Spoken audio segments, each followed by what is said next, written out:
Good morning, SKN. I am Cortensia Carty. And I'm Alicia Daniel Blake.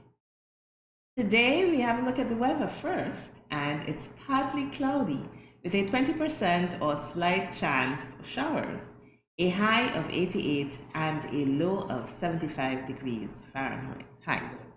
That Fahrenheit is going up. Yeah, and we have a few showers, maybe. Let's hope, because it's beginning to get hot. If you realize it is beginning to get quite hot. Yes. So it's the 10th of May. Yes, it is, and today is Lupus Awareness Day.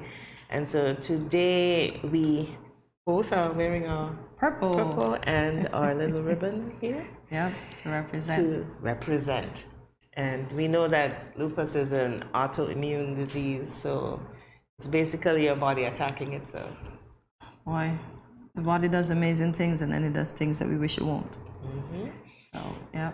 So, courage to all those persons who have lupus.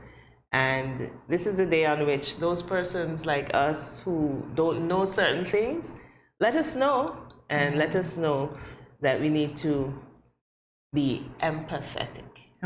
Yes, because we don't know if it can happen to us either. Mm-hmm. As they say, you never say never until it reaches at your door, because you don't know when your day is. Mm-hmm. We'll continue now with the local news. Our first story. People must eat more locally produced food, says Minister Jeffers from St. Kitts, from SKN Vibes. As the Federation continues to grapple with the rising cost of living, talks surrounding food security and food sustainability in the country have started again. Efforts have been made over the last several years to beef up St. Kitts and Nevis food supply, with the Agriculture Department on both islands providing much needed financial and material support to farmers. But St. Kitts and Nevis, like many other territories across the region, has a high dependency on imported foods. In 2020, the Caribbean import bill was at US $5 billion, and concerns were expressed locally and regionally that the figure could be transferred to the local farmers. That was amplified during the last 2 years when COVID-19 impacted the Federation and the wider region. In the case of St. Kitts and Nevis, there was a high dependency on imported foods, as the shelves in supermarkets were running bare at times and bottlenecks at the ports due to mitigation measures implemented due to the pandemic. Now, Minister of Agriculture Alexis Jeffers is making a concerted effort for people to eat more locally grown foods for the benefit of the economy and the health of the population. During an interview with SKN Vibes News at the Agriculture Open Day, he explained that the issue of food sustainability has to do with it being affordable to the consumers. This comes as more people gravitate to the imported packaged goods due to the cheaper price and the attractive marketing of the goods. Mm-hmm. It's always a good thing to increase and improve our agriculture. And eat local and save that $5 billion, keep it in our pockets. Yes. But I guess we still need the grapes and the apples that we can't grow here. You know grapes can grow here, right? I actually know I saw somebody in Guyana do it. I was shocked. Yes, we have the climate for that. So it's just a matter of increasing and putting the inputs in the right places. You see that? Let's keep the $5 billion in the region. Yeah. And our second story in the local news. Queen's baton arrives in the Federation. This from Nevis Pages. The Queen's baton has completed its journey through the Federation of St. Kitts and Nevis. On Thursday, 5th May, the baton was showcased during the Agriculture Open Day in St. Kitts, where numerous persons on hand were able to get photo ops. This included quite a number of children who even posed while their friends tangled with the motorized bull-on show on site. On Friday, 6th May, several officials were part of the relay run, including the world-famous record-breaking athlete Kim Collins. On Saturday, 7th May, the baton was brought over to Nevis and collected by Director of Sports Jameer Claxton, who presented it to the Minister of Sports, Honorable Eric Evelyn, at the Nevis Nice sign, who in turn passed it over to Honorable Spencer Brand, who took it to Malcolm Gishad Park and presented it to Premier Honorable Mark Brand. Relay is similar to the Olympic torch relay. This baton is getting its rounds. Yes, it has, and it's something that's symbolic, and some persons look forward to it. I saw a picture with it with a little cutesy doll hanging off of it. I thought that was nice. And the children at the open day had fun taking their pictures, ignoring the bow. I know. No time. The bow will be later. We continue now with story number 3. Ras Iran, Buckley's Uprising Committee, inactive, suggests that priority be given to the erection of the monument. This from Win Media. The Nyabingi Theocracy Order has long been championing the cause to have a monument built in honor of the ancestors who fought and died during the Buckley's Uprising. Speaking to Win FM on Tuesday, May 3rd, Ras Iran, a member of the Nyabingi Theocracy Order, suggested that a proposal such as the Buckley's Uprising Monument needs to be a priority. In an effort to begin discussions about the Buckley's Monument, a committee was established under the leadership of the Honorable Akila Byron Nisbet. During the Prime Minister's press conference on February 10, 2022, the Honorable Akila Byron Nisbet updated the public on the plans thus far. Minister Byron Nisbet says, and quote, "There was a committee established some time ago. The committee has been working to determine how best we can place a monument in recognition of the Buckley's Uprising. Unfortunately, the Buckley's estate was not designated in the early 2000s as a historical site, and therefore in our research and investigations we have learned that the lands were actually sold." End quote. According to Byron Nisbet, there has been conversations with one of the mechanics who resides on the land, as well as discussions with Sustainable Development in an effort to see whether or not the mechanic can be relocated. Ras Iran notified Win FM that he is a member of the Buckley's Uprising Monument Committee, but he is not convinced that the monument will come to fruition. There's a pause. Is it for a cause? I'm not sure, but he's not convinced. He's not convinced. He's not convinced. So we got to work on convincing him. It's a critical part. Yeah, it's a critical part of our history. So I guess most persons would actually like to have something to represent those who went through that phase, so that we wouldn't have to. Yeah. So there we have it for the local news. We will be back with our regional and international news. Stay tuned.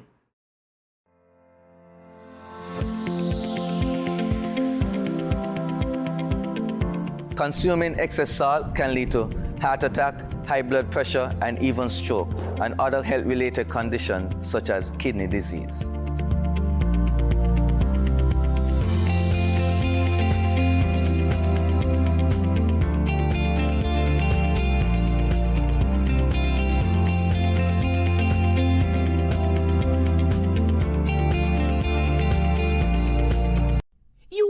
Earthquake call and say, "Hello, Miss Lee. Yes, it's me, Earthquake. I come in Tuesday around 10. No, sir. Earthquake does arrive unannounced. And when it come, it shake all sense and sensibility out of we.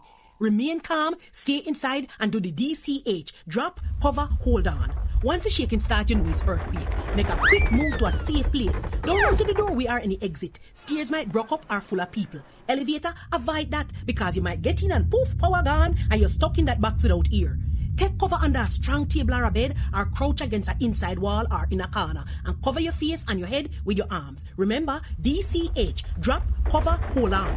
Glass windows and doors, outside walls and doors in an earthquake, bad news. Take care yourself. Most injuries during earthquakes happen when something drop and hit people entering or exiting a building. Last thing, nobody run outside and ask, you feel it, you feel it? Remain calm, stay indoors until all the shaking stop, and do the DCH, drop, cover, hold on.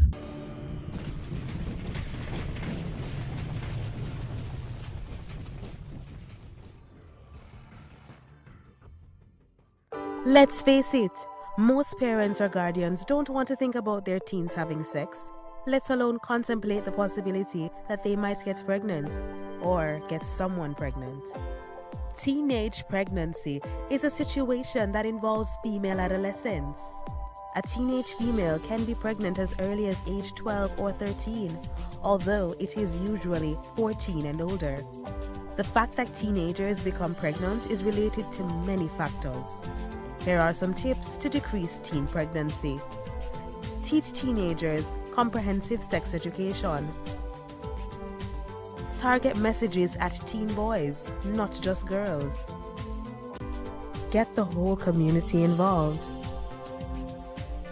Encourage mentoring, parental involvement, and support. This message was brought to you by Project Viola through the Department of Gender Affairs with support from the Basic Needs Trust Fund and the Caribbean Development Bank.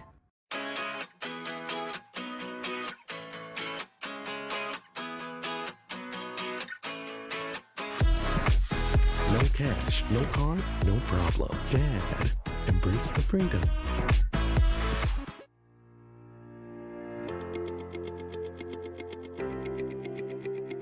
Dreamy Decor specializes in flowers for all events, from birthdays to weddings and any other special occasion. What's a better way to express to the people you love than by providing the finest selection of beautiful flowers and gifts? So when you think of flowers, think of us, Dreamy Decor.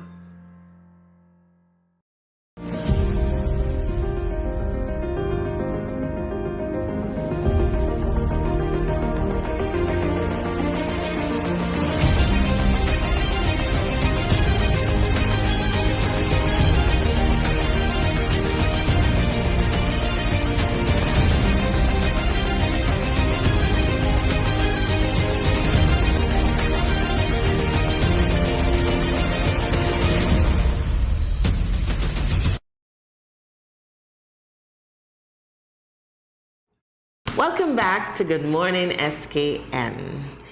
And we now continue with the latest in regional news. Havana hotel blast toll rises to 31. This from AFP. The death toll from an explosion at a luxury hotel in Havana's Old Quarter rose to 31 on Sunday, authorities said, as Cuban firefighters continued to comb through the rubble. 24 people were being treated in hospital, said the Public Health Ministry, after the powerful blast Friday, thought to have been caused by a gas leak. The previous death toll was 30. Crews kept looking for victims and, I quote, "Until they are found, I do not think there will be an end of quote, to the rescue operation," said Alexis Acosta, the mayor of Havana's Old Quarter. The five-star hotel had been closed for business during renovation work, and many victims of the late morning explosion were construction workers or hotel employees preparing for its reopening, which was to have been next week. The first 4 floors of the establishment were gutted in the late morning blast that sent debris flying, smoke billowing into the air, and rubble tumbling to the ground. The explosion tore off large parts of the facade, blew out windows, and destroyed cars parked outside the hotel, known for having hosted celebrities such as Madonna, Beyoncé, Mick Jagger, and Rihanna. The dome of a nearby Baptist church also collapsed. A 29-year-old Spanish tourist who had been walking nearby was among the fatalities, who also included 4 children and a pregnant woman. The tourist's husband was injured in the blast that an official said happened while a gas tank was being refilled by a tanker truck. Officials from the United States, Canada, the European Union, China, Russia, and Venezuela have sent messages of condolence. Sad. Mm-hmm. But I guess the silver lining is that it wasn't filled with guests. But there were still some persons who died. That lost their lives. So it's sad. Very sad. And Russia had time to send condolences. That's very good, Russia. I love them. We continue now with our international news. This from Al Jazeera. Sri Lanka's Prime Minister, Mahinda Rajapaksa, has resigned after protests over the island's nation worsening economic crisis turned deadly. In a statement on Monday, his office said he was quitting in order to help form an interim unity government, following weeks of sometimes violent protests across the country over shortages of fuel and other vital imports and spiraling prices. Earlier, a government official said Rajapaksa, who has dominated Sri Lankan politics for nearly 20 years and whose government crushed the Tamil Tigers to bring an end to a long civil war, has sent his letter of resignation to the president. Gotabaya Rajapaksa is the Prime Minister's younger brother. Rajapaksa's spokesman, Rohan Wilwita, said the 76-year-old leader sent his resignation to clear the way for a, and I quote, new unity government suggested by the president to fight the country's worst economic crisis since independence from the British rule in 1948. Rajapaksa's resignation comes hours after his party supporters stormed a major protest site in the capital, Colombo, attacking anti-government demonstrators and clashing with police who used tear gas and water cannons to drive them back. At least 3 people, including an MP, killed and more than 150 wounded in the clashes. A curfew has been imposed across the island nation of 22 million people after the violence. Protests against the powerful Rajapaksas have raged for weeks, with thousands demanding the influential family quit for mishandling the economy. Interesting. And I would only assume that the economic situation was exasperated by COVID-19. By COVID-19, by the war, because you see this fuel and prices. Prices are spiraling everywhere. Yeah. Who's going to deal with that? It's rough. It's rough out there. It's rough all over internationally. Yeah. Well, there you have it. That is the latest for regional and international news. We will be back with Tama Martin on Connections. Stay tuned. The continued fight against COVID-19 requires the continued practice of public health measures across all sectors and in every community. Frequent and proper hand washing, wearing face masks, and physical distancing. Do you know who is not physical distancing? The Aedes aegypti mosquito. Let's avoid overloading our healthcare systems. This means simultaneously protecting yourselves and your loved ones from all disease, including mosquito-borne illness like dengue fever, Zika, and chikungunya viruses. Did you know that dengue is the most common mosquito-borne viral disease in the world? So let's get to work. Use window and door screens to keep mosquitoes out. Change the water in vases and scrub inside surfaces to remove mosquito eggs. Avoid using saucers with potted plants to prevent collection of water. Securely cover water barrels and drums with mosquito netting and properly fitted covers. Scrub the inside walls of water barrels and drums with detergent 1 to 2 times per week. Walk around the outside of your home and remove or overturn containers that can collect water and become breeding sites. Mosquitoes only need a small amount of water to lay their eggs. Remove unwanted cans, bottles, buckets, or used tires. Other items still in use must be properly stored in covered areas to avoid water settling in them. Clean roof gutters and air conditioner trays. Debushing and removing tall grass from around your home or establishment is also key to reducing mosquito populations. To decrease your risk of being bitten by infected mosquitoes, use proven personal protective methods too. Apply an effective mosquito repellent to exposed areas of skin according to manufacturer's instructions. Wear light-colored long pants and shirts while outdoors in the early morning and late afternoons. Further, protect vulnerable family members like pregnant women, children, the elderly, and persons who are unwell by using mosquito nets to sleep or rest, even during the day. Fight the bite and protect yourself and your family too from mosquito-borne diseases. This message is brought to you by the Pan American Health Organization, Office for Barbados and the Eastern Caribbean countries. Has anyone ever touched you here, or here? Well, these are actually bad touches, not good ones. And so, if anyone ever touches you in these areas or anywhere else that makes you uncomfortable, you must say no, then go and tell. Say it with me. Say no, then go and tell. This message was brought to you by the Department of Gender Affairs in collaboration with Probation and Child Protection Services, the Ministry of Health, and the Pan American Health Organization.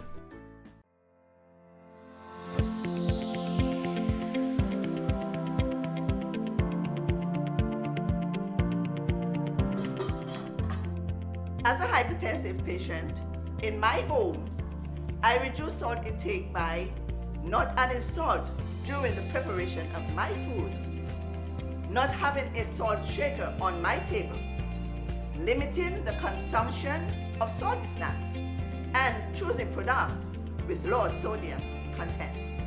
That's why I am Salt Smart.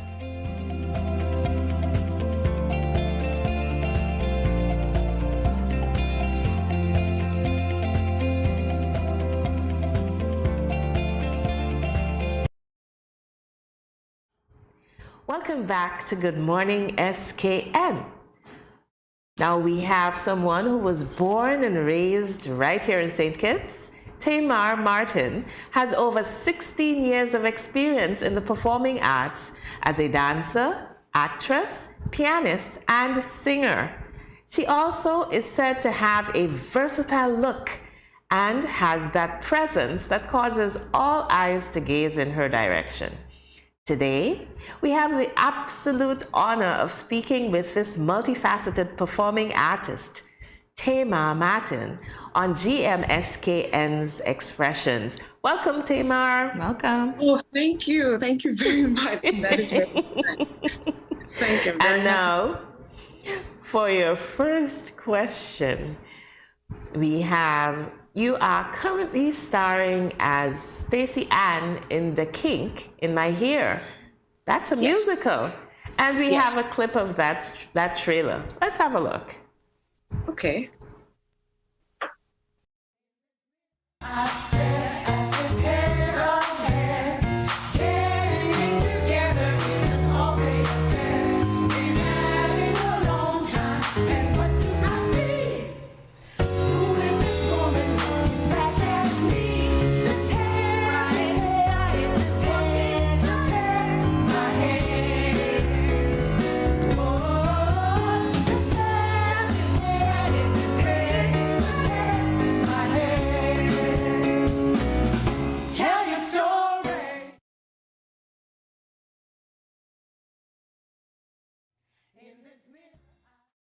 So Tamar, there we saw you in action. What was that experience like? Oh my goodness. I have 4 words for it. Therapy, healing, authenticity, and lots of laughter, lots of big belly laughter. It's a story about a Jamaican salon owner in Toronto she's a hairdresser and she can tell what's going on in women's lives by touching their hair. Wow. And Trey Anthony, who's the playwright, who's a Jamaican Black woman, really used that as an opportunity to bring to light what Black women go through, or people of color, but mostly Black women. It's for us, what we go through on a daily basis, all the triumphs and all the obstacles. And excuse me, my character is a 12-year-old Jamaican girl. So I play a little girl in the show. I do start the show in a pink way because I play a different character in the beginning. But my character is I come towards the end of the show. So I play a little 12-year-old Jamaican girl who just moved to Toronto, who just moved to foreign. And she's talking about how exciting foreign is, and she gets to eat all McDonald's, and she's excited. But then unfortunately she's victimized. And so it's a heavy role to play, but because Trey Anthony goes so deep and she tells such an authentic story of issues like colorism, violence towards Black youth, the way Black women are treated in the workplace, it was very important for me to make sure that I do her work justice and really give an authentic portrayal of a 12-year-old girl who's being victimized, and hopefully somebody in the audience who's been through what she's been through can feel seen and heard and maybe get help for themselves. Nice. Now, I understand what they mean by multifaceted, because you not only played a different character at the beginning, but you're able to play a 12-year-old. And tell me, the million-dollar question for me is, did you have to cry on stage? No, but it does come. Our director said, I don't want anybody, there's 8 of us in the cast, and he said, I don't want anybody in here needing therapy after this. So,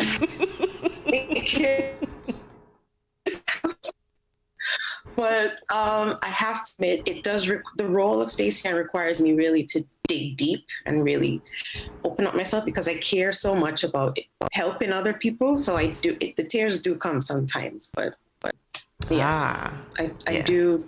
I just let the emotion be whatever it wants to be. So I like that. So you become the character. Yes, she's actually really fun to play too. It's not all sad. It's fun being a little girl. And for me, going back to my own life as a 12-year-old girl was fun too. Like I made like a Pinterest board of all the things I liked when I was 12, all the snacks I ate and stuff like that. Like, so it's fun going back to that childish energy. Okay, so Tamar, did this role reflect your own life experience in any way? It did. A bit.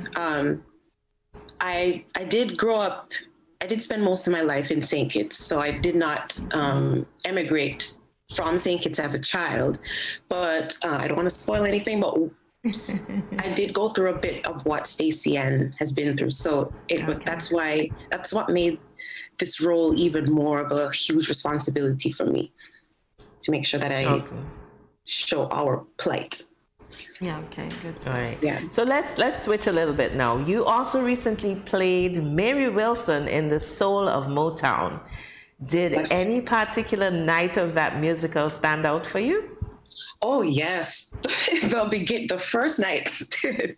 Because right before I change into Mary Wilson, there's an opening medley of Motown hits. And that's what opens the show. And I was given one of the songs to sing as a solo. Wow. Mm-hmm. Good thing you know how to sing. I guess so. It was really high.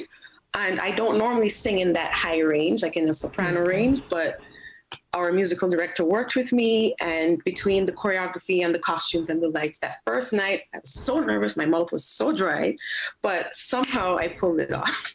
And I just had so much fun, and I forgot about the nerves. I forgot about how I don't really sing too high. And I just had so much fun on stage, and I was like, yes. So yes. That was a big moment. Lovely, Tamar, but I'm going to have to ask you to pause for a minute. We're going to have a brief commercial, so don't go anywhere. We'll be right back. Okay.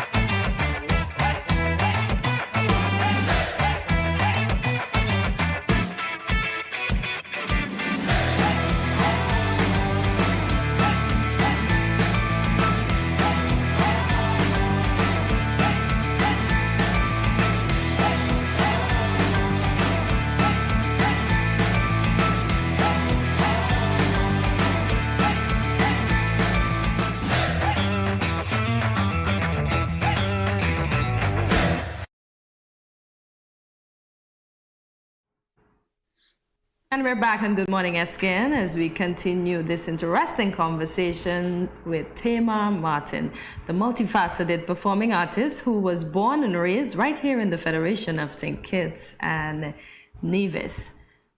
Tamar, was there a eureka moment in time when you would say that you truly discover your love for performing? The eureka moment? Yeah. That's funny because all I could think about was when I was You know, when you have vivid memories of your childhood, not everything, but there's a few that you remember. There's one I remember Christmas Eve. I was about 3. I sat my parents down in the kitchen, in the living room, sorry. And my dad would always play like jazz music and stuff late in the night.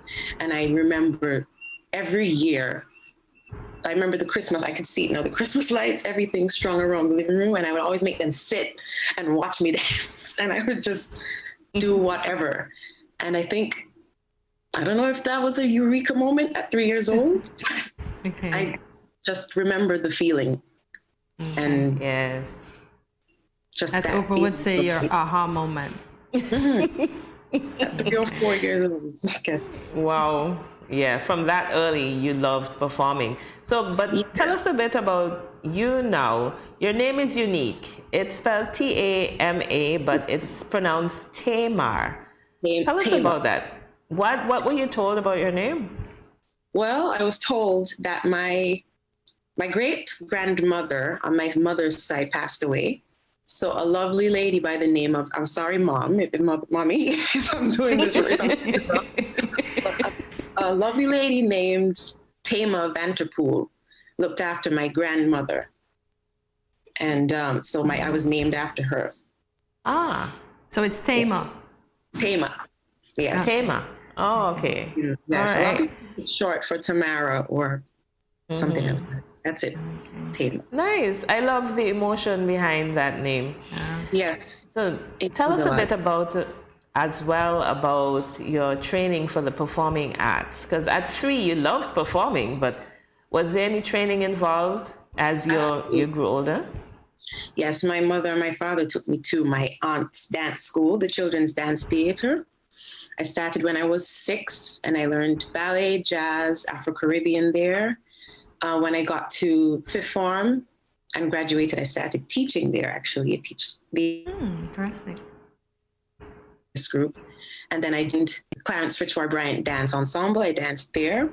When I graduated from there, I taught performing arts at the Immaculate Conception Catholic School. While teaching there, I danced and trained alongside Sharalee Morelon at Creative Soul Dance Company. So I've had a nice background. Background in dance. And then when I came to Canada, I would train and go to the studios out here and really diversified my training. But I have to say the training back home in St. Kitts is where it's at, like it's all about the love of dance and the rootedness of dance. I don't know if that's a word, but it's just more of a fundamental teaching of dance. Yeah, your foundation, yes. And I totally really understand our training back home at CDT and all the dance schools at home. Shout out to Julie Martin. That's your aunt. Shout out to Heidi Slack. Shout out to Genevieve Hanley, like all my dance teachers that I've had, Sharalee. Yeah. Nice. You said moving overseas helped you to develop your craft further. What exactly did you do over there that you didn't do here? The training here is a lot more, I don't want to say rigid, but it's a lot more detailed and a lot less about fun and enjoyment. So it's fun. And I do enjoy it, but it's more... It sounds strict. Yeah, it's a bit more technical. And so much more to learn because, I started learning tap and I didn't learn tap before. I started going into acrobatics, which I didn't learn before. So, and just tips and certain moves and certain ways that you carry your body that can help you in the industry here, I learned. But I couldn't have done that without the training in St. Kitts. So the foundation is the best. So important. Nice. Okay. And the Caribbean found something about training in the Caribbean. I feel like it really just gives you a different appreciation of the art. So when you come here and it's all technical, you don't lose the love for it. You still have the love for dance. And it shows. I love that. I love the way you put that, Tamar. And also the question then is, after quite a few roles in theater and in several series, because we were looking at some footage from Umbrella Academy, do you still get nervous before the curtains are drawn? For theater?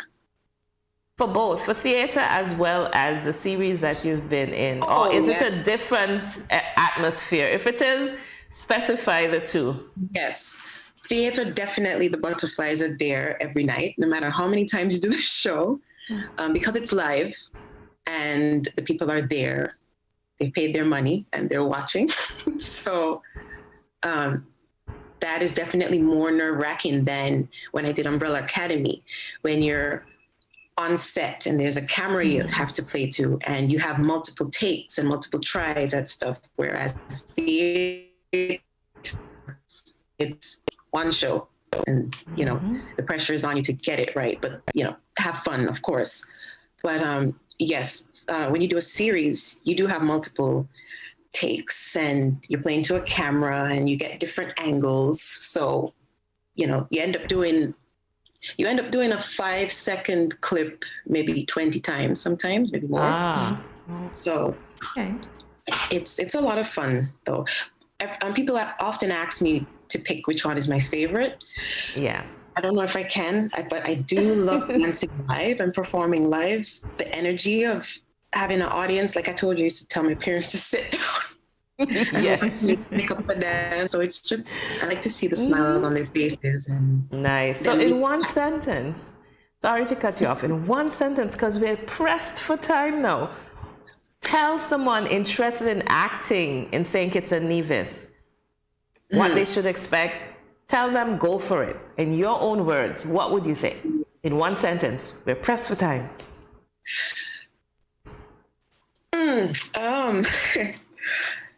Love what you do. Make sure you love what you do. Love what you do. Thank you so much, Tamar. And I wish we had more time, but we've got to go right now. And listen, we'll be following you just to check in and see what you're doing, because we know that you'll be passing those stars. Yeah. So congratulations on all the work you've done so far, and we're going to look forward to seeing more from you. And thank you. Those of you watching us, don't go anywhere. We'll be right back with more Good Morning SKN. When growing your savings, where you save matters more than you think. Dare to compare and see for yourself why you should start saving and investing at First Federal Credit Union. You don't have to settle for cents. Let your money make sense. Reap a higher return by stashing your cash in a high-yield savings account or term deposit and earn up to 4% interest on your money. At First Federal, we say yes.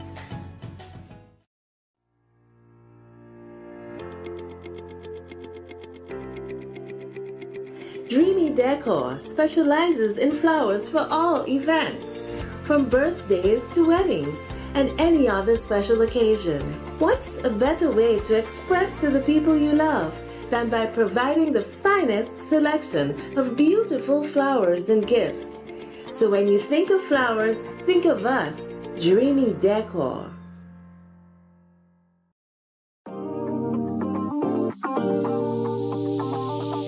I eat some veggies for dinner. Let me just check the amount of sodium in this can. Oh no, this is too much. Let me try our next option. They did say it's healthy to consume less salt. This is much better. I am salt smart.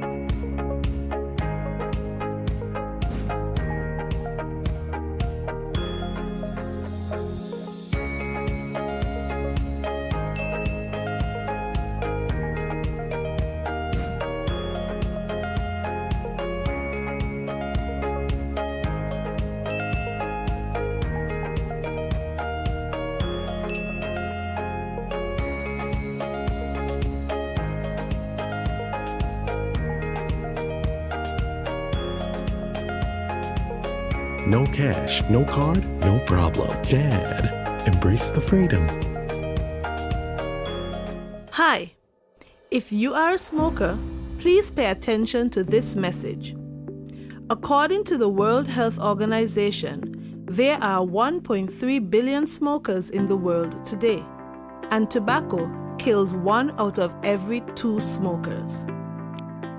Did you know that there is enough nicotine in 5 cigarettes to kill an average adult if ingested whole? There are more than 7,000 chemicals in tobacco smoke, of which more than 250 are known to be harmful. More than 69 are known to cause cancer, and 16 are classified as Group 1 carcinogens. Smoking kills. Are you ignoring that warning every time you smoke? Please stop. Smoking can lead to severe health complications and even death. It affects almost every organ in the body, especially the lungs and heart. It raises blood pressure, increases blood clots, and increases the risk of stroke, heart attack, and cancer. It is hard to quit smoking, but it is not impossible. Don't let tobacco destroy you. Remember the 4 Ds to curb your tobacco cravings. 1. Delay. Set a time limit before you decide to smoke. 2. Drink water. Go get a drink before you do anything else. 3. Do something else. Have a goodie bag handy of other things to do. And 4. Deep breathing. Take at least 10 deep breaths every time you think about smoking. Quit smoking and live a longer and happier life.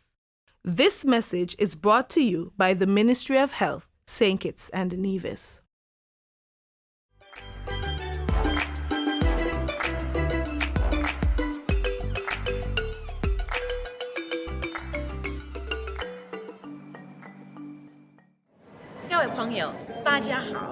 Greetings, my lovely people. I'm Chantel, residing in Taiwan.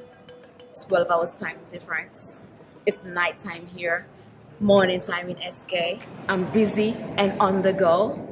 However, I always manage to keep up to date with what's happening in SK. All thanks to Good Morning SKN. Good morning SKN. Ciao, bango!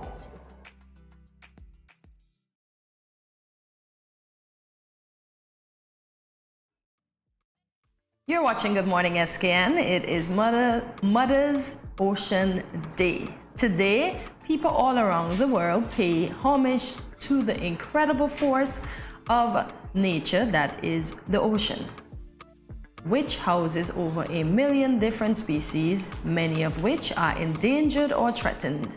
In honor of this, we will be sharing some ocean facts with you. Yeah. The majority of life on Earth is aquatic, as so much of the Earth's surface is on the water. It comes as no surprise that marine species outnumber those on land, but it's an incredible 94% of the Earth's living species that exists within the oceans. Yes, that's 94. amazing. And you know, the oceans make up so much of the Earth.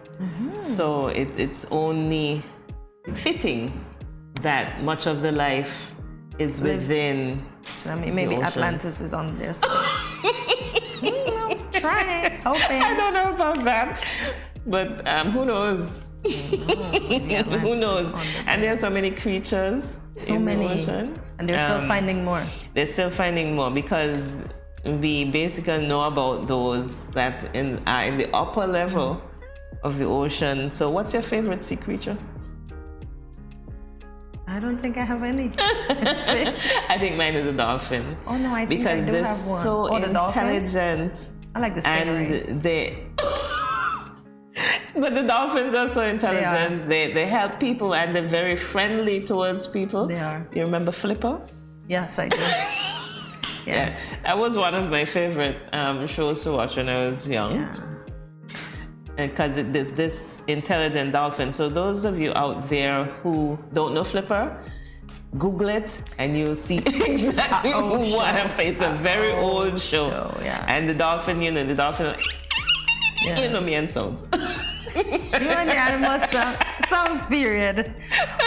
But I just recall the stingray because I've swam with them a few times, and they're really gentle creatures once you know how to handle them and not go behind them so that they release their sting. But once you handle them, sweet, Beyonce and company in Antigua, they're sweet to you. And these they have this attraction in Antigua where you go to the middle of the ocean that is not really the middle of the ocean because you can stand there. And once the stingrays hear the boat coming, they know food is in it, so they all gather. So they're wild stingrays. So they're not stingrays in an enclosure. They come from the real sea. thing. Real thing. So I think those guys, Wow. Yeah. But when you mentioned stingrays, there was this guy who did nature films, and that's the first thing. Yeah, because he should not have gone. He should have known better. Do not go over the stingray. What was his movie name? What was his series name? I'm not sure, but I know his name, Steve Irwin. Right, because he got killed. Do you see the size of that ray he was over the one? That's a manta ray. That's not a stingray. That's a big man. You don't play with those things. It was huge, and Remember one time we were swimming at the Coast Guard and one was passing and the guys be like, Ray, and we just had to turn over on our backs and let it pass, and I'm trying to look to the side to see the size of the thing. Big. Huge. A big black one, yeah. Wow. And then I love, not sharks, but I love... I will never love a shark. I don't think. No. But, I like to look at pretty fish. So, those ones, you realize that the oceans also give us much resources, not only the fish that we can eat, but recently we had the person who does jewelry and the spines from the lionfish. The spines from the lionfish. So we can make use of the resources in the sea, not only just to eat, but art. Yep. And then within the sea, we also had the seaweed, the sea moss. Yeah. That you missed that yesterday. There was a seaweed, not a seaweed, sea moss tasting. It was Asim Jenkins. Okay. And he brought in some of his products. And so Cortencia was not here yesterday, but she's much better today. Much better today. She's here with us today. And just to mention Jamie as well. So Jamie, he is still with us. He is still an important member of the GMSKN, but he's just taking a little study break. And we have a surprise for you. Keep watching us later this week. We're gonna see Jamie. I'm not telling you how. I'm not telling you when. So you just have to make sure you watch GMSKN to see. I'm waiting for the surprise. You're gonna see Jamie. So let's get back to our fish. So there are certain levels of the ocean, and the part that's still being explored is I don't know what you call that level, but it's way beyond down there. Where they found the megalodon?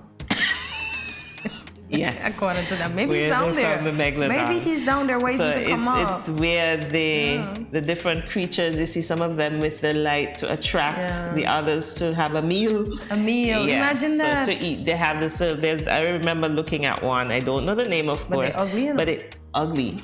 And it had like a little lantern at the front. Pretty. And it would attract the other creatures down there and then just the light. Eat. Yep.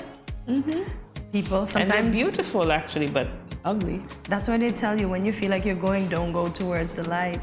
You see what going towards the light get you fish? Yeah, definitely. So, it's the unexplored part that fascinates me because some of them look like jellyfish, but not exactly jellyfish. Weird fish. But they exist. They're right there, right below. So less than 5%. Ooh, look at that ugly boy. Less than 5% of the planet's oceans have been explored. According to the Ocean Service, man has explored less than, look at that, 5% of the Earth's ocean. We just saw the ugly fish. The ugly fish with the pretty light. Yeah, with the pretty light. Yeah. But unexplored. Yeah. Wow. Well, imagine if he comes into clear waters with no.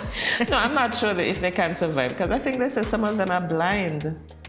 Yeah, because so he goes on feeling. Yeah, there's not much light so down the fish there coming at through that the water. level. Oh, okay. But yeah, so the oceans are something that unexplored frontier, as they said. So it's something like space. Look at that. It looks so cute. But you go under there, and that's not your habitat. That's it for you. That is it for you. In addition, I think there's also certain dangers when you go too low in terms of going in a submarine. Too deep, right? In terms of a submarine, you can get affected by the pressure. And I think fishermen sometimes experience the bends. Bends, yeah. Yeah, from going too deep in the oceans. So that's something that I think we now have the capability to help persons who go through that. Once ago, we had to send them to station. Oh, really? Yeah. And by the time that happens, then sometimes, the person is disabled or at the worst died. That's why they normally recommend if you dive, you do not fly until 36 hours after. I didn't know that. You can't. Well, I might say 3 days after. So 72, my bad. Right. Yeah, you can't dive and go up in the air, it's problems. Oh, so because the different altitudes and the pressure. You can die. So you can get pressure from below, you can get pressure from above. Just pressure. So in between the pressures, have some R&R. Yeah. Okay. And yeah, that piece of equipment that we have is a decompression chamber. Yeah. Because the divers have to learn all of that. I think when they come back up, some of them go into that so they can be leveled, the decompression.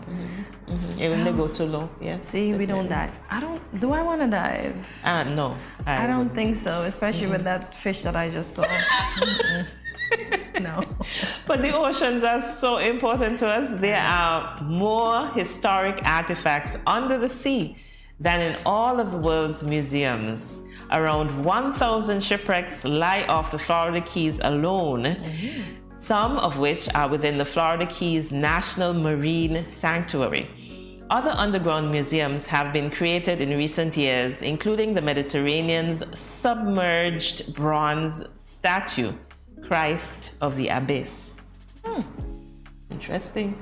But we see that all the time when the divers, there's this guy, he does a dive show. I'm not sure of the name or anything, but they be finding all kind of old gold and stuff. But I don't even think I want to go in. Imagine you go in there, you just feel somebody holding your foot. I ain't going in there. Yes, but imagine some of these treasure hunters. I think we have international treasure hunters, and they go all over the world, and they try to find treasure, including under the seas. Yeah, even the recent movie Uncharted is a whole ship they took out from deep under the sea and be flying it in the air with the pirate's gold. Because I really think us human believes they're pirate gold. Although they have found little pieces, we have never found like a treasure trove of pirate's gold. I remember there's a submerged city just off of Nevis. Atlantis? Nevis? I'm just hoping to find Atlantis. It was like a pirate's paradise.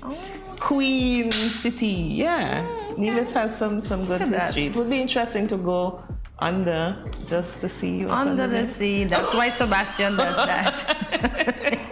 So over 70% of our planet's oxygen is produced by the ocean. It's thought that between 70 and 80% of the oxygen we breathe is produced by marine plants, nearly all of which are marine algae. Wow.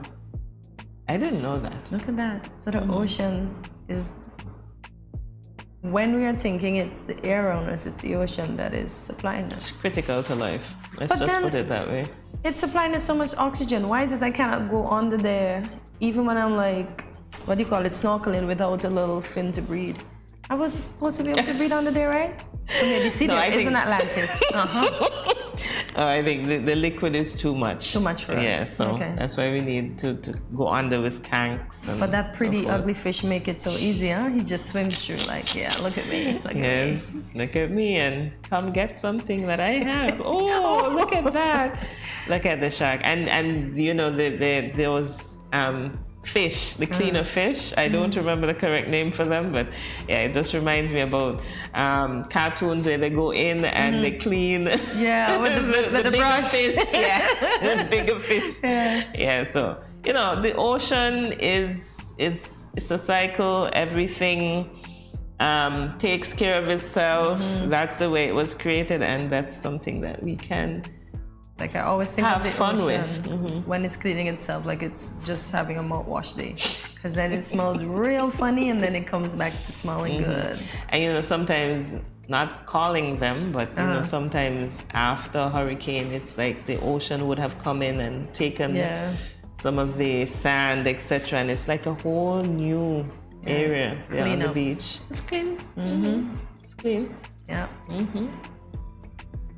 So. Folks, there we have it. We learned so much about the sea. Stay tuned. We will be right back.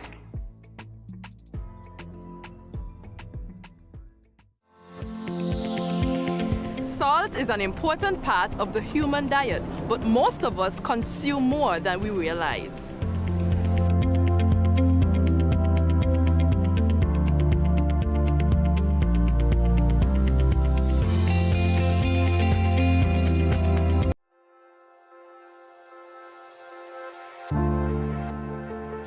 I wear a mask because I want to protect my child, but also I want to protect his classmates and his teachers. I wear a mask because I care about the frontline workers who will have to work even harder if those around me get sick. I wear a mask to protect my family. I wear a mask to protect you. I wear a mask because it is the right thing to do. I wear a mask because I don't want to put any vulnerable individuals at risk, like my elderly loved ones. I wear a mask because we are all in this together.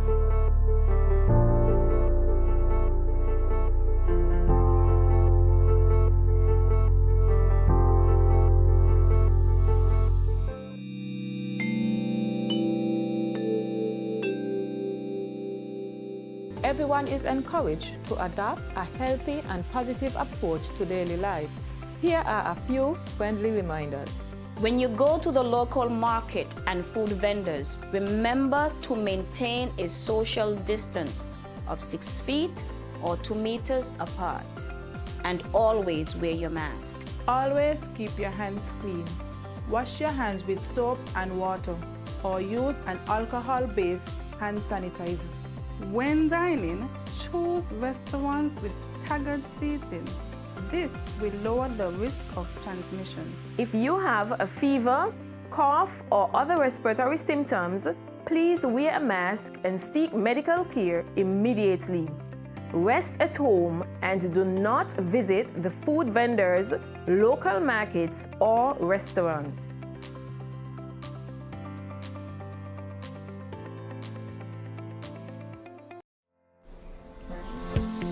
Consuming foods like bananas, potatoes, and dried peas and beans, such as lentils and kidney beans, contains potassium, which helps to reduce salt in the body.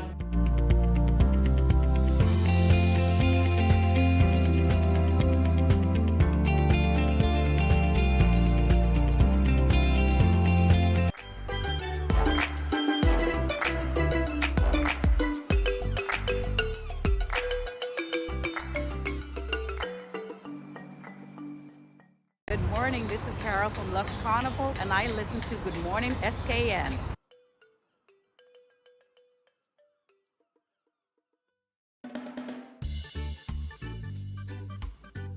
Children, how can you tell a tsunami coming? Teacher me. Sammy? My mother said when uncle jump in the pool and the water spoosh out, that's how you tell a tsunami coming. Settle down, children, settle down. Do you remember our tsunami song? Yes!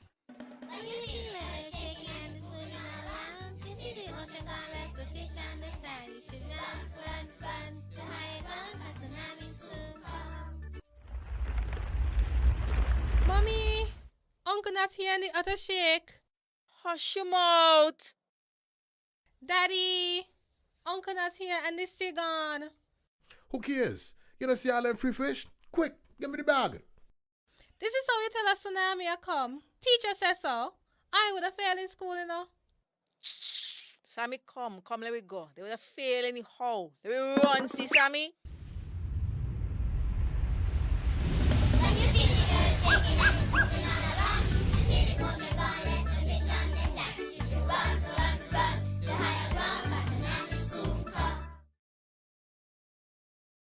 Welcome back to Good Morning SKN. Recently, the Ministry of Tourism on Nevis introduced 4 new events as part of its month-long tourism awareness activities, dubbed Exposition Nevis. The expo itself had to pause during the height of the coronavirus period, so now it's back. To tell us about this, we have the pleasure of speaking with John Hanley, the Permanent Secretary in the Nevis Island Administration Ministry of Tourism. Mr. Hanley, welcome to Good Morning SKN. Welcome. Good morning. It's certainly my pleasure to be here. Thank you for having me. You're most welcome. We begin with this question. What are the 4 events that were introduced to Exposition Nevis? And how many have taken place and how many more to go? Okay, the 4 events are an exhibition that we have at our new park, the Malcolm Gishard Recreational Park. We also had on Saturday, let me go back. The exhibition started on Tuesday the 3rd and it will run for the entire month of May. And then we had on Saturday the 7th, the Bath Village Community Fair. On the 21st, on Saturday the 14th, we will have a culinary tour of some small restaurants. And the 4th new event is an Exposition Nevis Festival that we will also have at the park. So if I'm to explain a bit on each, yes, the exposition is entitled Nevis Her Story, and it is intended to give people an insight into the way that people used to live a long time ago, you know, the sort of the sanitary facilities, the kitchen implements, and it gives you an insight about the historical portrait, if you will, of Nevis. You know, some of the leaders, some of the great personalities who contributed to the development of Nevis. So that is, as I said, on display for the entire month at the visitor center at the Malcolm Gishard Recreational Park. What's one of the, not to cut you off, please, what's one of the outstanding exhibits? You mentioned it's outdoor facilities, kitchen implements, etc. Which one stands out to you? To me, the outdoor bathroom stands out to me because the lads friend, we did this exhibition in collaboration with the Nevis Public Library, and I must say that I found that they were very creative. You know, they did a replica of an outdoor bathroom, and you know they had all the things that you would expect in an outdoor bathroom. Right. I like that. I like that. They also have the utensils and, you know, and other things that you have to go to see. Right. Okay, so you're inviting us over to Nevis. So tell us the next event. I think you said it was a culinary something? Yes, we will have the culinary tour on Saturday the 14th. We have selected 3 small restaurants. The aim of this tour is to give some exposure to our small restaurants, and also it's part and parcel of what we call community-based tourism. So we will go to these restaurants and we will be sampling some of their offerings, and we will be describing the experience. We'll be getting the proprietors to say how they prepare the dishes, not giving away the trade secrets, of course, but the general sort of preparation that is done into making, whether it's goat water or cook up or whatever it is. And then, so it involves 3 restaurants. These are the Passions Restaurant, Hilltop, and Esme's. These are 3 well-known small restaurants on the island, so we'll go from, it's sort of a restaurant hub, if you will. Ah, like that. And the next one? And then on Saturday, the 21st, at the park, we will be having a grand festival where we hope as many persons as possible will attend. We want to cater to different persons in our Exposition Nevis, because it's a month of tourism awareness. We have catered to students. In the past, we had something called hospitality immersion, where we took the students to the hotels and restaurants, and we got them involved, interacting with the professionals who are there working. So this year, for the first time, we decided to have a grand festival so that the general public could come down and have a fun family sort of day. So we'll be having a food court, barbecue zone, some cultural performances, family games like tug of war and lime and spoon and so on. Competitive activities, kids games. There'll be a bouncing castle and some oversized games. Games that connect 4 and so on, but they are really big, so it's easy to play with those. Nice. And we'll also have some art and craft exhibitions. Some of our famous painters would have their works on exhibit. So it's a time when we just invite everybody to bring up the whole family and come on out and have a good time at the Malcolm Gishard Recreational Park. So other than the activities you just mentioned, Mr. Hanley, are there any other ones that are established and or expected? Yes. Are you talking about events that went already? Yes, events. So those are the 4 events, or are there any additional events that would have taken place at the exposition in previous years? Well, in all, we probably have about 12 events, but those are just new ones that we introduced. Okay, right. So mention some of the other ones for us. All right, so let me very quickly talk about some that we have had already, and then give you a quick feedback as to how they went, and then I'll give you some that are coming up. So on Monday, we had what is called the Jessup Seafood Fiesta. Community-based tourism is a very important part of our tourism product. The Jessup Seafood Fiesta has been going since around 2016. And the folks over in Jessup, I'm from Jessup, by the way. So I just have to make sure that, my own village was represented, was so to speak. So the folks in Jessup, they thought of coming up with a seafood fiesta where they will, have all sort of fried fish and whelks and fried gar, conch fritters and so on. So the Ministry of Tourism decided to partner with the Department of Community Development, which is directly responsible for the Jessup's Community Center. And we have had a very good partnership for the last several years. Over the years, it's been growing and growing. One of the things we introduced last year at that competition was a creative seafood dish competition. So this year we had the creative seafood dish competition for the second time, and we have been getting some very good feedback on that. On Friday, we had our open day at the Vision Heritage Village, and the support keeps going year after year. Everybody loves our famous hot bread and butter. We have a traditional box oven, and when the bread comes out of the oven, we put the butter in straight away. Butter. Some people prefer the white butter, and we also have cheese. And I think my staff is telling me that we sold probably about 500 bread. The demand was very, very, very high. And Mr. Hanley, that sounds so tasty, but we have to gonna take a quick commercial break, and we'll be right back for you to tell us more. Stick and stay. We'll be right back with more GMSKN. These teen boys nowadays get me so upset. I see these teen girls with their big bellies, and you want to tell me y'all couldn't protect her and yourself? Come on. Now don't tell me no stupidness about you feel embarrassed about getting a pack of condoms or asking somebody for one. That ain't nothing to be ashamed about. You should be proud that you are making a wise decision, but you still have to abstain from having sex with someone under the age of consent. If your boys are pressuring you to have sex and you don't want to, then don't. You are in charge of your life, not them. I heard another one saying it's sweeter without a condom. But my granny always told me, no glove, no love. So let me tell you something. It's sweeter to have money in your pockets and not have to support a child at that young age. Before I say anything else, the best way to prevent teenage pregnancy is to abstain. In other words, no do it. Let me talk to the big men troubling underage girls. Why you sleeping with your daughter? You not live clean. Your girl at 16 and your daughter at 13. So girl I look me, but me know you know that. Big man no deal with back pamba. You understand where I'm coming from, right? This message was brought to you by Project Viola through the Department of Gender Affairs with support from the Basic Needs Trust Fund and the Caribbean Development Bank.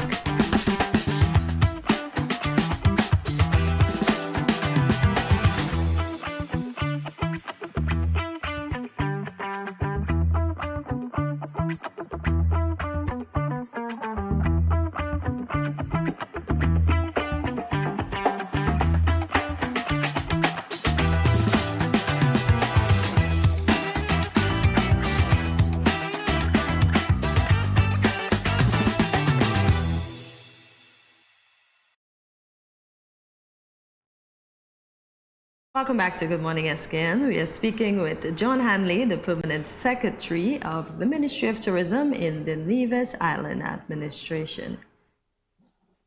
Mr. Hanley, can you tell us about the quiz that will be held every day this week on Vaughan Radio? We have been partnering with Vaughan Radio every year. And during this week, every morning we will have some questions, some general tourism-related information that everybody should know, and when persons call into Vaughan Radio, they can win a prize. It could be a dinner for two, a lunch for two, a pastry, something like that. Okay, sounds good. But just to pick up where we left off just before the break, you were mentioning some of the established activities, and I stand corrected that the activities for the expo only took a break in 2020, but everything came right back in last year. So tell us some more about some of those other activities. We just heard about the delicious bread, the stone oven bread with the red butter and the cheese. What are some of the other activities that would have taken place or will be taking place? Okay, we always have the Bank of Nevis Tourism Youth Congress.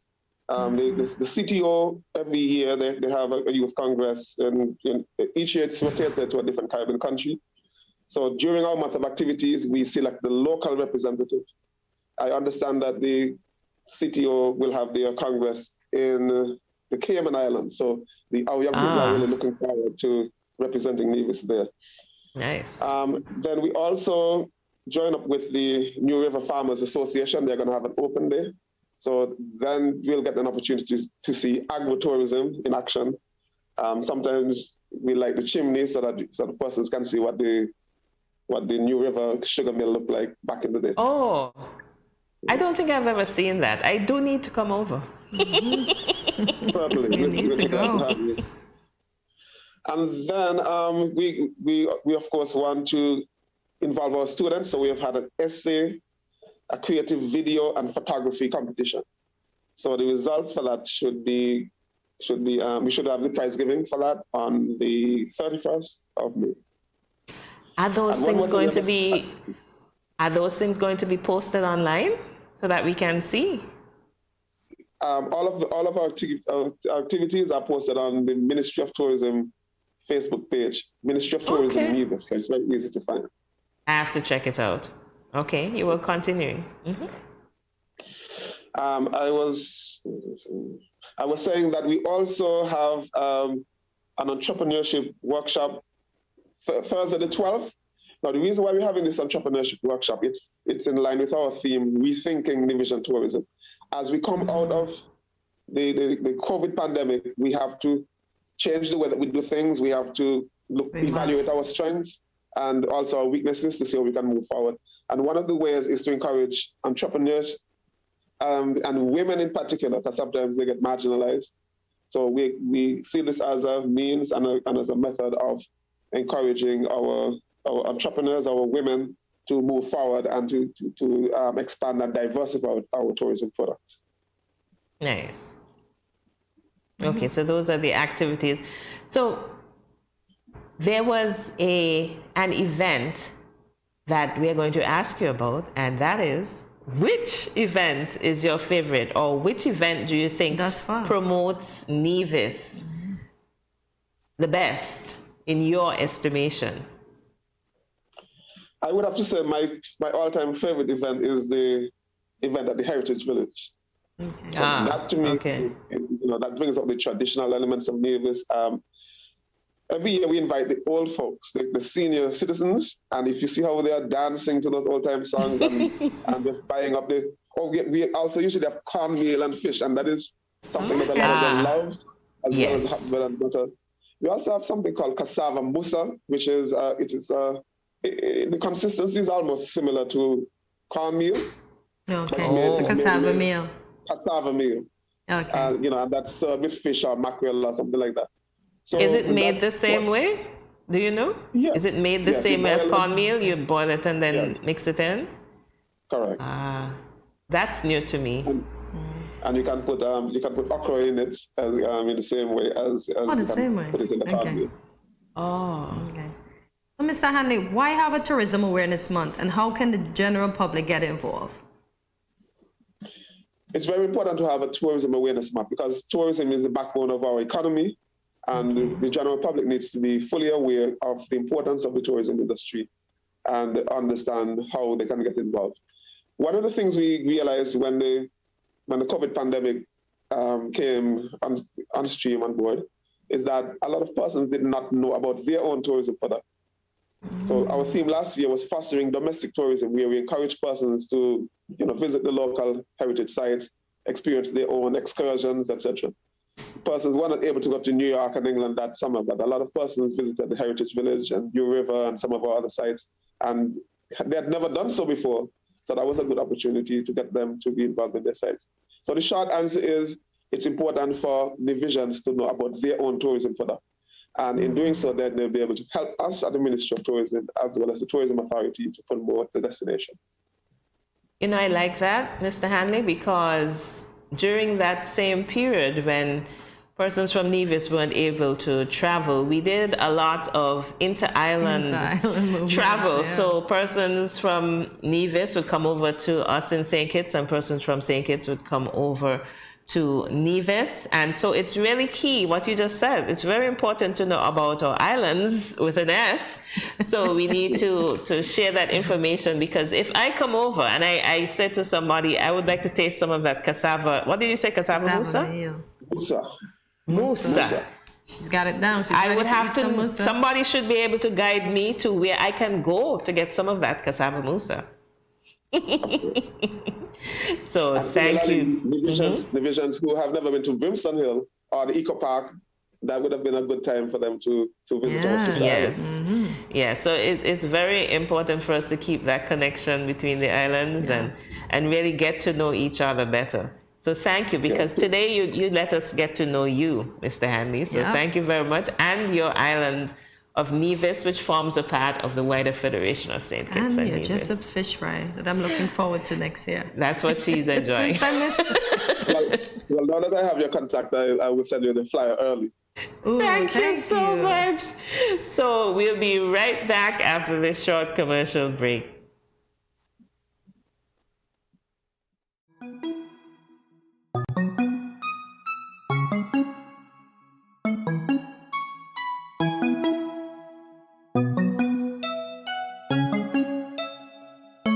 Next, please.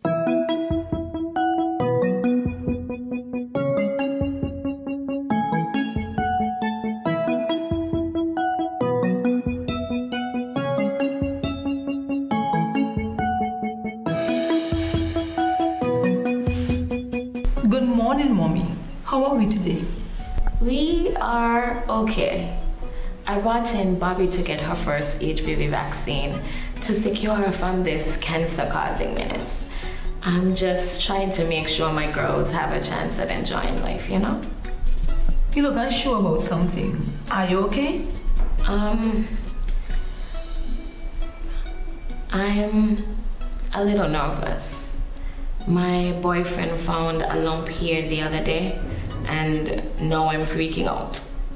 I understand how you feel, but let's take care of Bobby first. First, let me explain about this vaccine, the HPV vaccine. The HPV vaccine protects both boys and girls.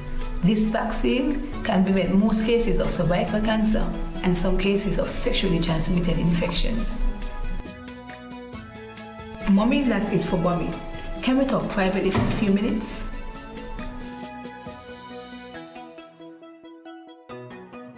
It's really good that you told me about your boyfriend finding the love. I'm glad that you weren't too scared. Mommy, when was the last checkup? I mean, which includes your breast examination and the pap smear. Honestly, I don't know anything about pap smears. Is that something you do during childbirth? Because if that's the case, I would have done it twice, right? A pap smear is an examination of your vagina and the pelvis area. It should be done for females between the ages 18 to 69 at least once a year. The World Health Organization recommends that the doctor or nurse that is doing the examination remove the cells from the cervix and check for any abnormal cells, cancer, and the human papillomavirus, which causes cervical cancer. If females get regular tests, anything unusual or abnormal can be treated and seen in its early stages. The girls are being vaccinated before age 13 to reduce the risk of getting cervical cancer. Women tested early and girls vaccinated can help us end cervical cancer. Don't be afraid. It's a simple examination which will be over very soon. Come on, let's get tested.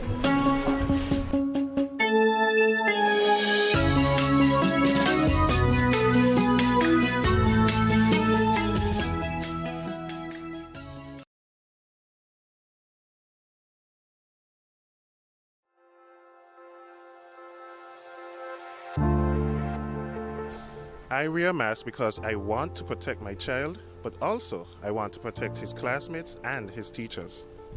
I wear a mask because I care about the frontline workers who will have to work even harder if those around me get sick. I wear a mask to protect my family. I wear a mask to protect you. I wear a mask because it is the right thing to do. I wear a mask because I don't want to put any vulnerable individuals at risk, like my elderly loved ones. I wear a mask because we are all in this together.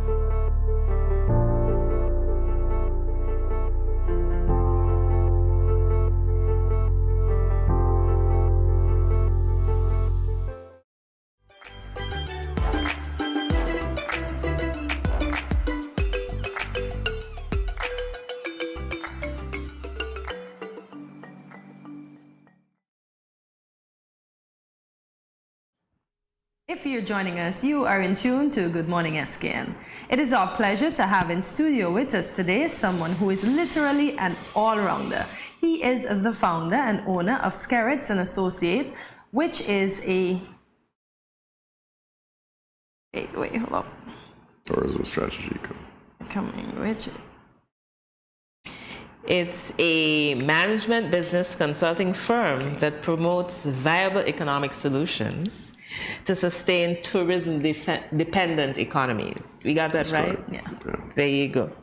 But today, we're here to talk with Mr. Richard Ricky Skerritt about cricket, because he is also presently the president of Cricket West Indies. Welcome to Good Morning SKN. Pleasure to be here. Thank you for having me. All right. Want to take the first question? Yes, I would. So how would you describe the entity that is now the West Indies?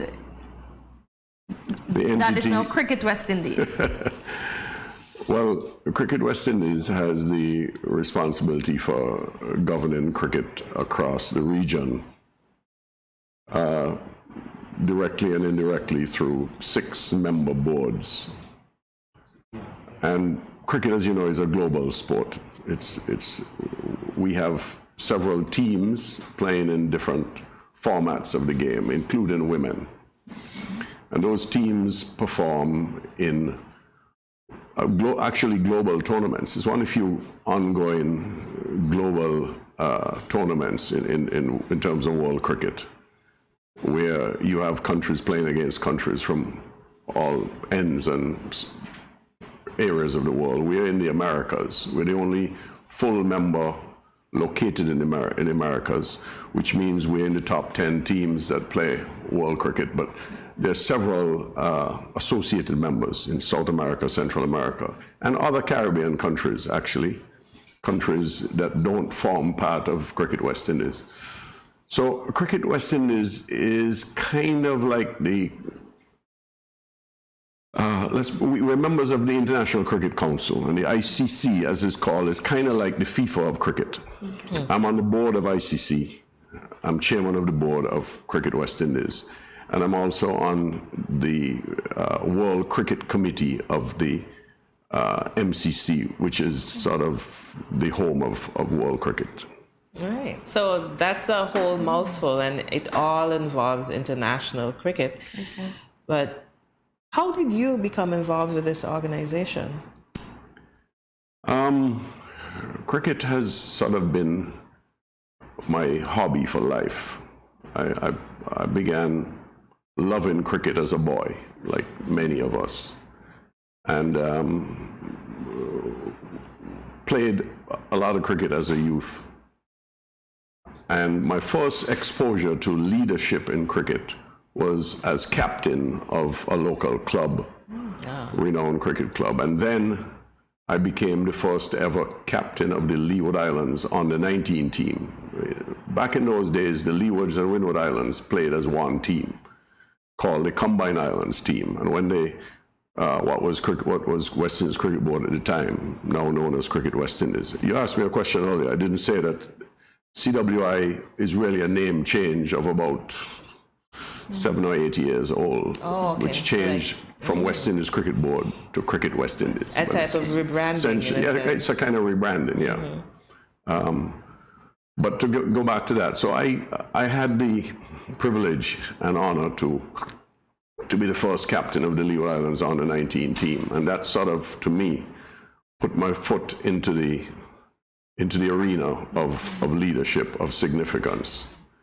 It so happened that at the time, the person who was supposed to become our manager had some problems with the court and couldn't travel with us. So I actually still have the distinction of being the first and only ever youth cricket player manager. Congratulations. And I think that sort of changed my life. Okay. Because the people in leadership in cricket in Barbados, who saw this young man leading a team and being manager of the team all at the same time, they were so impressed that they sort of followed my career and invited me to be manager of the West Indies on the 19 team just a few years later, having been also manager of the Leeward Islands on the 19 team subsequently. So I just, found myself involved in leadership activities in cricket. After I came back from university, I was secretary-treasurer of the Leewards board, secretary of the St. Kitts board. That's a long time ago, before you ladies were born. That's back in the 1980s. And then, I was manager of the Leeward Islands senior team. All these are voluntary positions, obviously. Okay. And then in the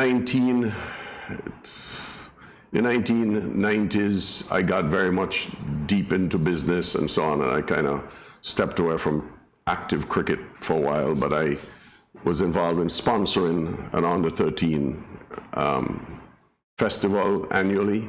We sort of started an under-13 festival. So I've always been involved in youth cricket.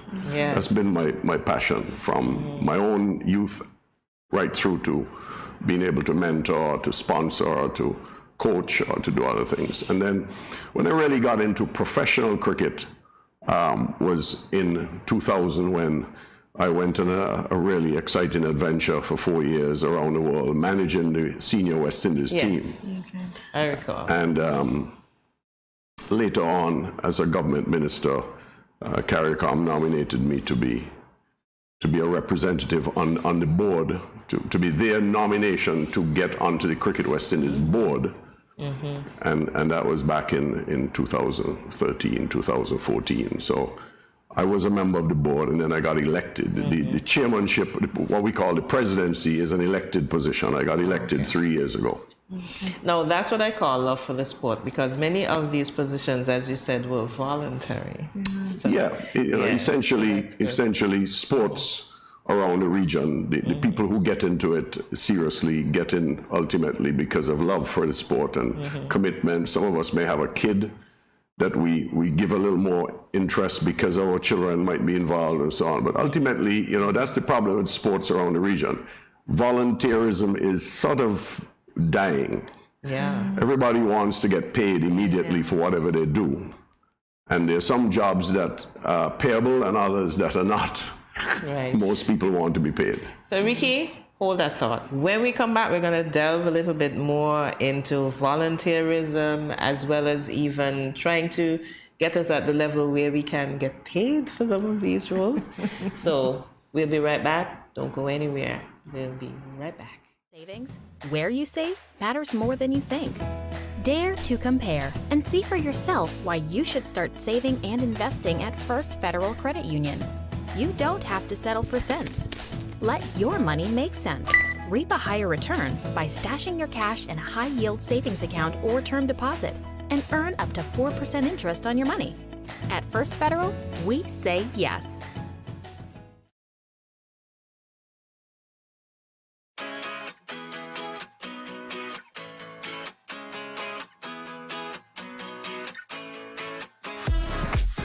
No cash, no card, no problem. Dad, embrace the freedom.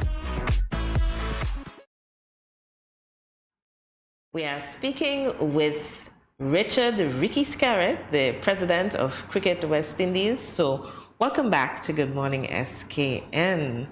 Ricky, we were talking about volunteerism for sport, which is still something that happens in the region.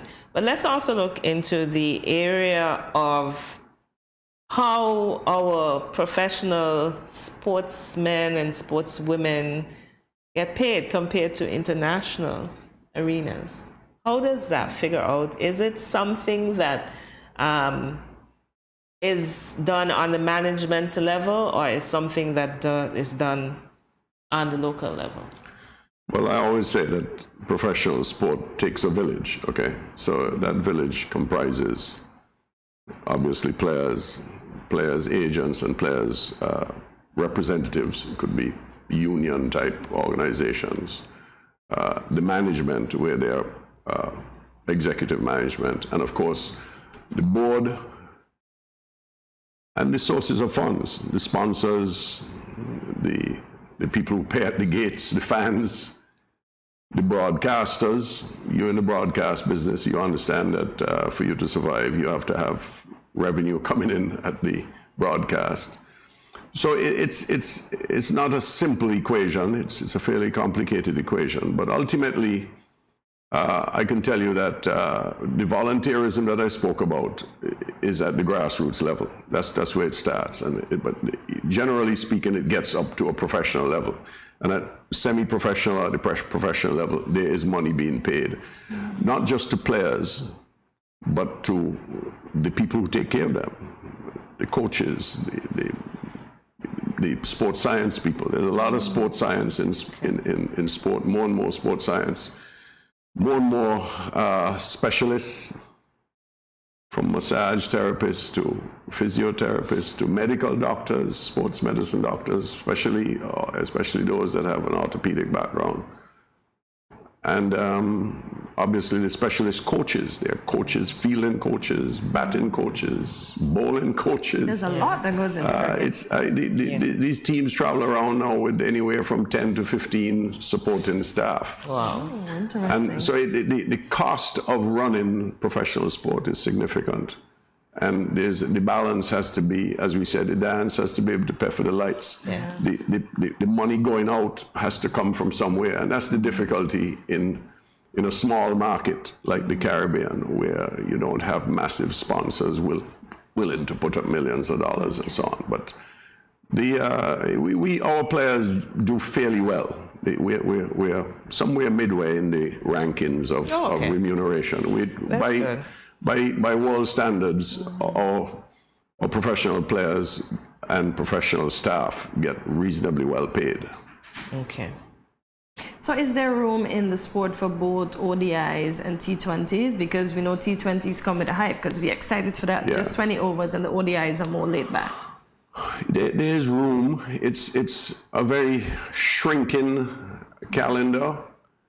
The world cricket calendar is pretty full, because you see you have to find that team to play against, that team that can get to you or you can get to them. It's across the world. You have to be able to have a package that is going to be attractive to the commercial elements. And the ICC puts together what's called a Future Tours program, where the CEOs from the various organizations around the world spend hours and hours and hours trying to put this. It's like a principal and staff putting a curriculum together, putting a timetable together it's complicated. for the school with a few hundred students, and it's like an athletic meet where you got to time the sprints to coincide with the field games and so on, the field events. It's not dissimilar, but obviously more complicated. And you have the T20 cricket, you have the ODI cricket, and you have the Test cricket. And then you have men and women, you have young men and young women on the 19. And then you try to do an A-team, what we call an A-team, which is emerging players, to give them a sort of exposure to world cricket. It's not easy. And then, of course, you have the local and regional cricket, where you have to fit in, because you have to have cricket being played at the local and regional level so that you can be preparing players, spotting players, looking for your talent pool for the future and so on. So it is a fairly complex system. Yeah. So then we're wondering if you have a scoop for us. What can you tell us about the Hero Caribbean Premier League activities, such as the upcoming T20 series? Selections have begun for matches. They have said where the matches are to be played. Any scoop for us? Well, not a scoop really, because I think most of it has been announced. I think you're here located in St. Kitts and Nevis. St. Kitts and Nevis has been pretty well served by West Indies cricket over several years. You might recall that we hosted the 2007 World Cup. Yes. Back in that was a 50 over World Cup, and that was the launch of St. Kitts Warner Park as an international stadium. It had opened up the year before and hosted India in one inaugural match that announced that Warner Park, St. Kitts, was now an official world stadium in cricket. And I'm happy to say that on August 1st and 2nd, this year, India will be here again. Okay. The CPL that you speak about, as you see, through a relationship between CPL and the government last year, the entire CPL tournament was hosted here. Yeah.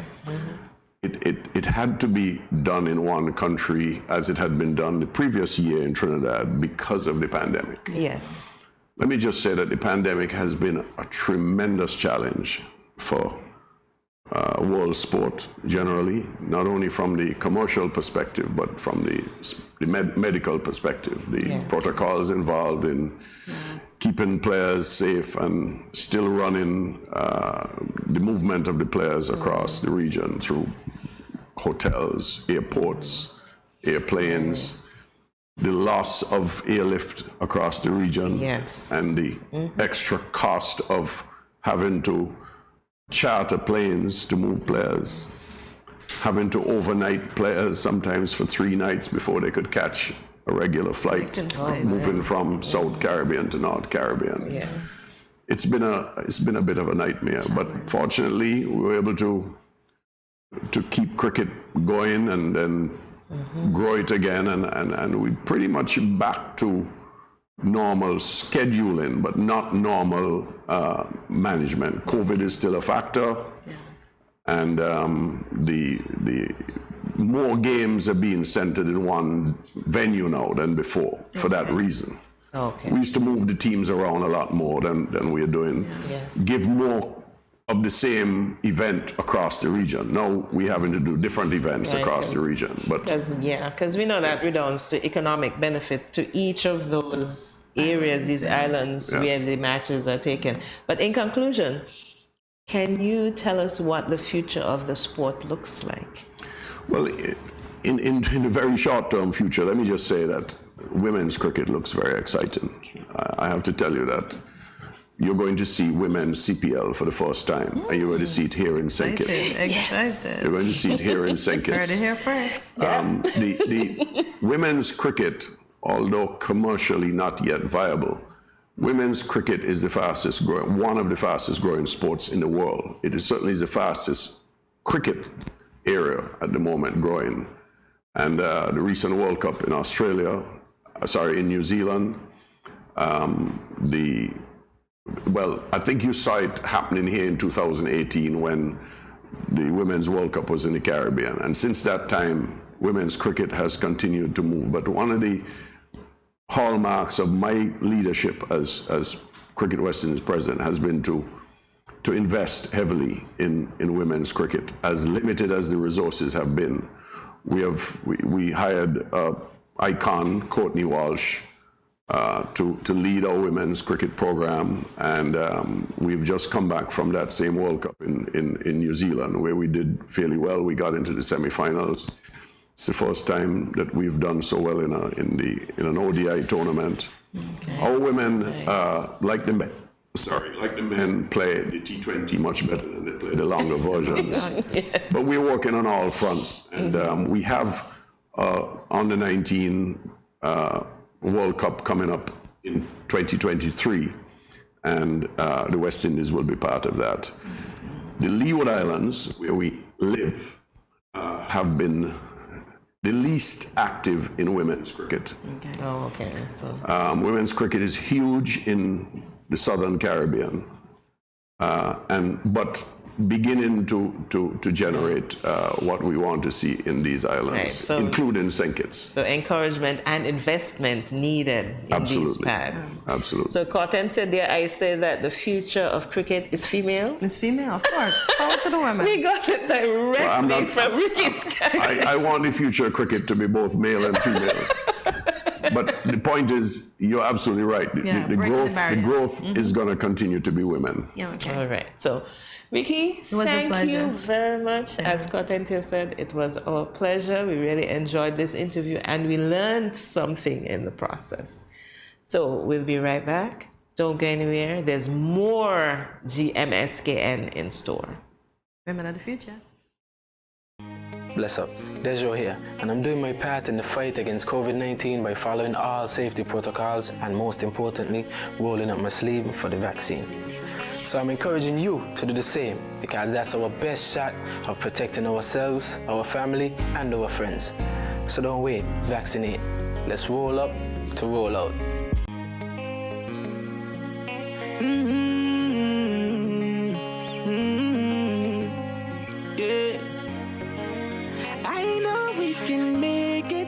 It's only just a phase.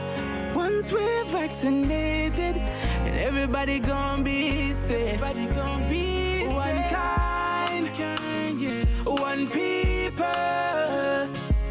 We are roll up to roll up, cause no man's alone. Do what's right, cause I love you, brother, my sister, and we're in this together, my sister, my brother.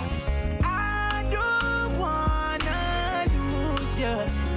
I love you too much. I think it's better for us, yeah. It's better for us.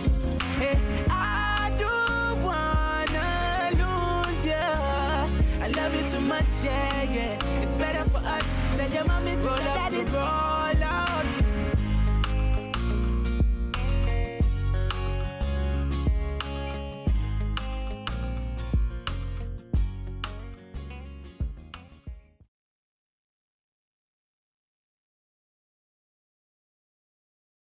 When growing your savings, where you save matters more than you think. Dare to compare and see for yourself why you should start saving and investing at First Federal Credit Union. You don't have to settle for cents. Let your money make sense. Reap a higher return by stashing your cash in a high-yield savings account or term deposit and earn up to 4% interest on your money. At First Federal, we say yes.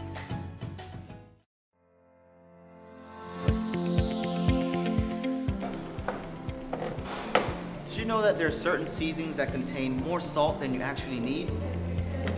There are more natural, healthier ways to reduce the salt intake in your dishes by using natural things like onions, garlic, seasoned peppers, and even thyme and merengue powder.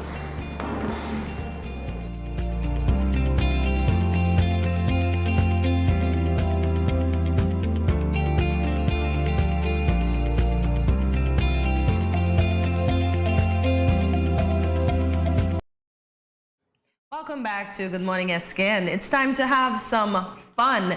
Earlier today, we shared some ocean facts with you because today is Mother Ocean Day. Well, we are now going to be answering some ocean trivia. So let's begin. I'm gonna win.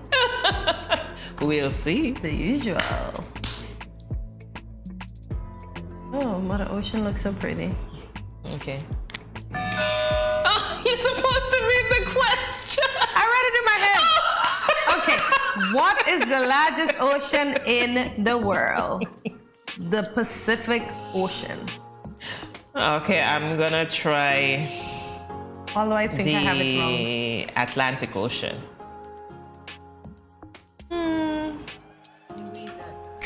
Hortensia got the first one. She's an ocean baby.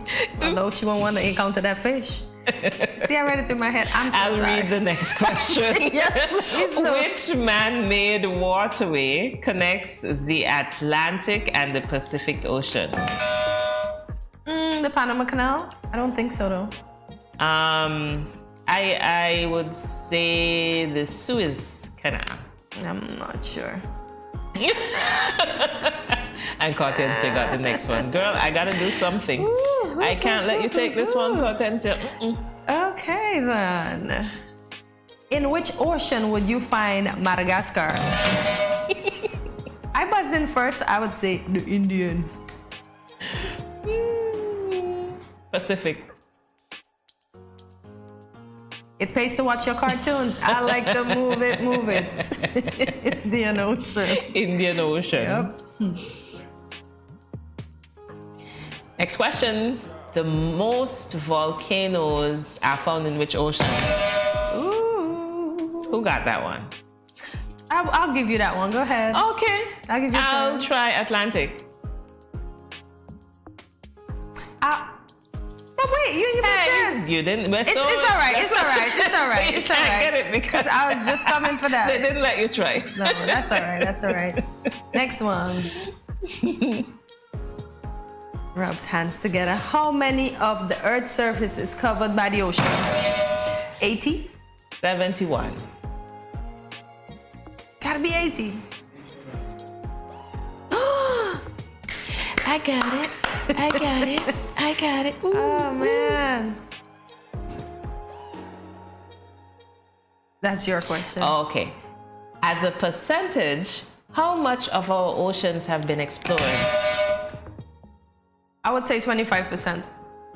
I would say 10. I would say 5. Oh. Just as I was about. Anyway, I didn't get it. That little. Yeah, because remember we said that earlier, so I should have gone to the little one from the beginning. All right, okay. So the next one. Come on, come on. Which ocean does the Amazon River run into? The Atlantic. Yeah, she didn't give it to her. I think it's the Atlantic. Let's see. Ready for this? I'll ask this one. How many oceans are there in the world? I'd say 7. I'd say 4. Why? Too high and too low. Who did I miss? The Indian, well, Pacific, that was Atlantic. A guess for me. Yeah, I'm missing 2. I don't remember the other 2. All right, on to the next one. How many oceans does the equator run through. You got that. Yeah, I would say 3. I would say 4. She's coming, she's coming. I gotta run away. Yay. I gotta run away. Only 2 more points to catch Hortensia. Woo. And that's it for Mother Earth Day? Yeah, but guess what? We did quite a bit of stuff. We spoke about the number of oceans that run through the equator. We spoke about the percentage of 5%. And that's such a little bit. But as you said, it goes along with exactly what we were discussing previously, that there is so much unexplored in the ocean. Oh my God, I'm thinking about them getting goosebumps because I'm thinking the megalodon is going to show up soon. So, Hortensia, tell us, what is a megalodon? Oh, the megalodon is a prehistoric shark that they found breaching the core of the ocean. Yeah, or something. it's like really a sea dinosaur. Oh my God. Yeah, and it's a big bad really man huge. then. He can eat everybody. Yeah, so don't get eaten by the megalodon because we'll be right back with more Good Morning SKN.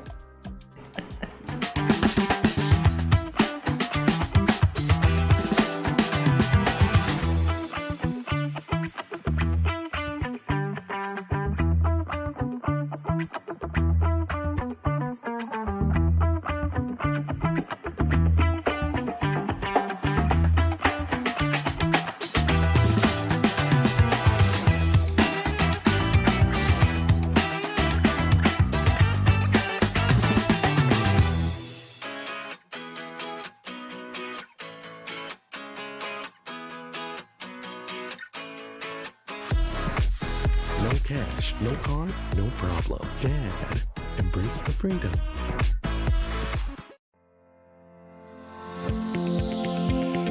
Salt is an important part of the human diet, but most of us consume more than we realize.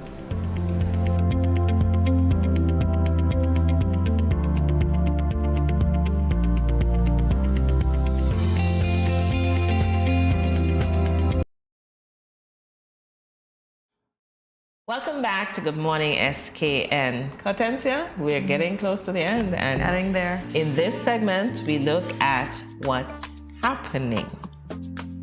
First off, we have a family generation photo. The Department of Community and Social Services Seniors Enrichment Program is calling all families. The department is having a family generation photo competition. To enter the competition, capture a well-lit photo of all generations, highlighting your most senior person aged 62 and older. One person per generation should be represented in that photo.